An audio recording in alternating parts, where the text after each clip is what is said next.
Cuando yo era niño, allí por 1969, recuerdo algunas noticias en los informativos de Radio Nacional de España sobre el Campeonato del Mundo de Ajedrez en Moscú, entre el entonces campeón Tigran Petrosian y el aspirante Boris Spassky, quien al segundo intento logró destronar al rey.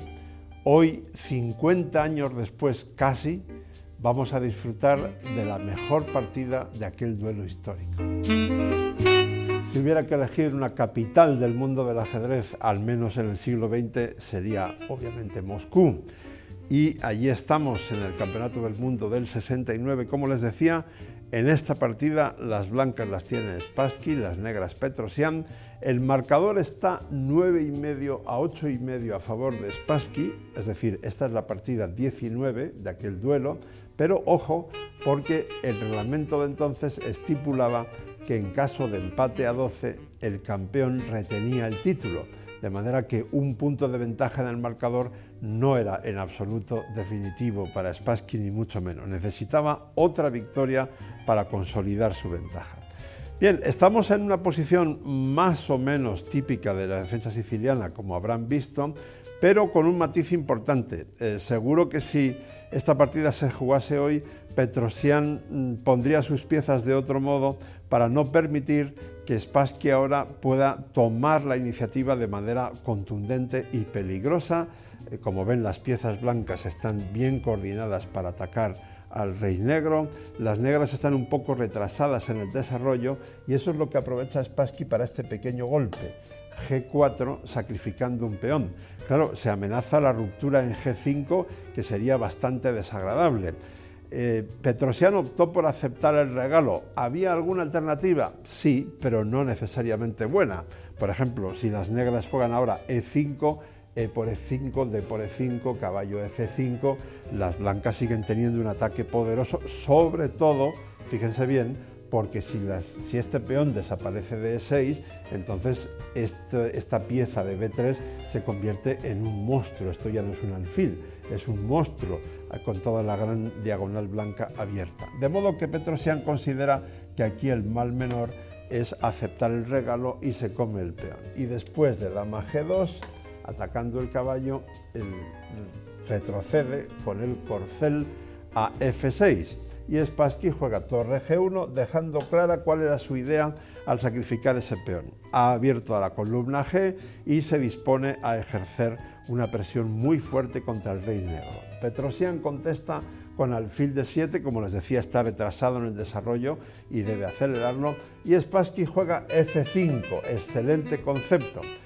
En otro tipo de posiciones, si hubiera un caballo negro que rápidamente pudiese saltar a la casilla E5 que se acaba de debilitar con ese avance a F5, entonces este tipo de avances suelen ser hasta malos en algunas posiciones para las blancas, pero aquí está plenamente justificado porque la idea es abrir también la columna F. Petrosian retira a su rey de la columna G para evitar algunos sustos y entonces Spassky lleva la otra torre, tiene ya toda la artillería pesada en las columnas F y G apuntando hacia el enroque de las negras. Bueno, aquí Petrosian podría haber jugado algo mejor, ustedes pueden comprobarlo con sus amigos inhumanos, pero en fin, no creo que merezca mucho la pena que empecemos a cantar otras variantes. Él hace una jugada bastante lógica, dado que ahora esta torre por rayos X actúa contra el caballo de F6, pues retrocede con la dama a D8 y aparentemente las negras tienen una posición, digamos, sólidamente establecida, ¿no? Entonces, F por E6, siguió la partida, y F por E6. Y aquí conviene parar un momento para entender el próximo jugadón de las blancas. Fíjense bien que a veces las jugadas muy brillantes en el ajedrez tienen una lógica aplastante.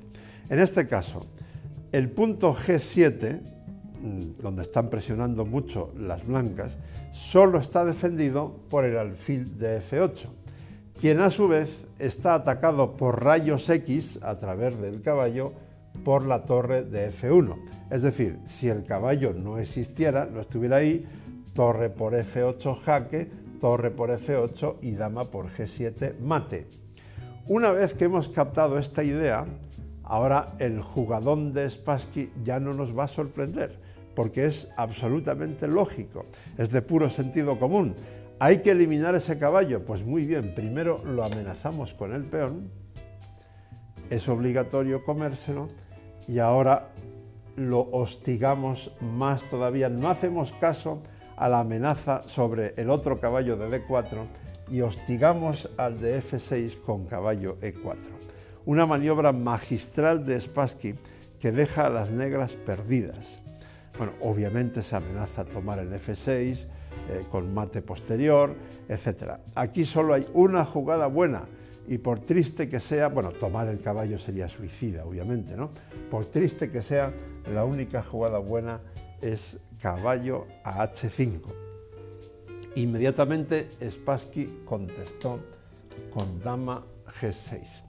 Y aquí primero les voy a cantar lo que pasó en la partida sin mostrárselo porque son muy pocas jugadas, y luego les voy a mostrar todo seguido lo que pudo haber pasado en la partida, que es, digamos, bastante más interesante y merece la pena verlo despacio.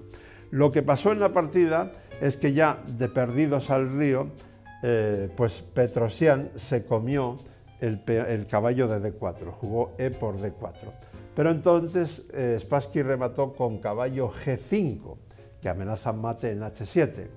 Y ese caballo es incomestible por una idea que van ustedes a entender si yo se la cuento, digamos, despacio. Repito, E por D4, caballo G5 amenaza mate en H7, H por G5, dama por H5 jaque, rey G8 única, dama F7 jaque, rey H7, y entonces con la dama blanca aquí, torre F3 para dar mate en H3, y la acción coordinada de la dama y las dos torres blancas es mortal. De modo que en la partida, después de E por D4, caballo G5, Petrosian se rindió.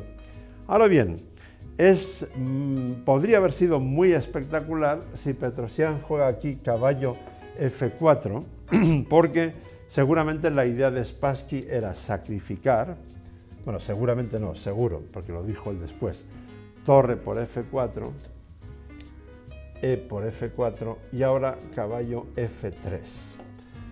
A pesar del sacrificio de material que han hecho las blancas, las amenazas son terroríficas. Este caballo puede saltar no solo a G5, sino también a E5, para luego ir a F7, y el otro puede saltar a G5. Bueno, aquí, según un análisis de Geller, probablemente la jugada más lógica de las negras sería dama B6, con la idea de que en algunas variantes, cuando este caballo salta, por ejemplo, a F6, que es otra de las amenazas, como van a ver enseguida, pues la dama negra podría sacrificarse, dama por G1 y luego tomar el caballo, y las negras, digamos, todavía podrían patalear. Pero contra dama B6 seguiría torre G5. Fantástica jugada.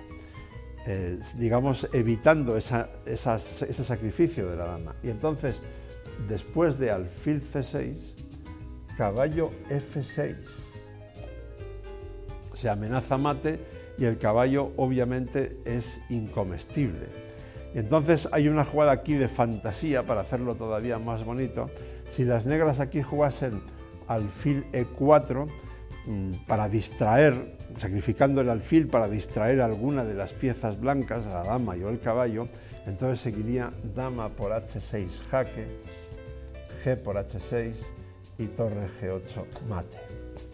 Bueno, yo creo que es un momento muy oportuno para hacer un poco de justicia con Boris Spassky, quien va a pasar a la historia principalmente como la víctima, la gran víctima de Bobby Fischer en aquel súper famoso duelo de 1972.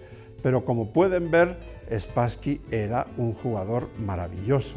Bueno, era no, es, porque en el momento de hacer esta grabación, 3 de abril de 2018, Spassky sigue vivo en Moscú.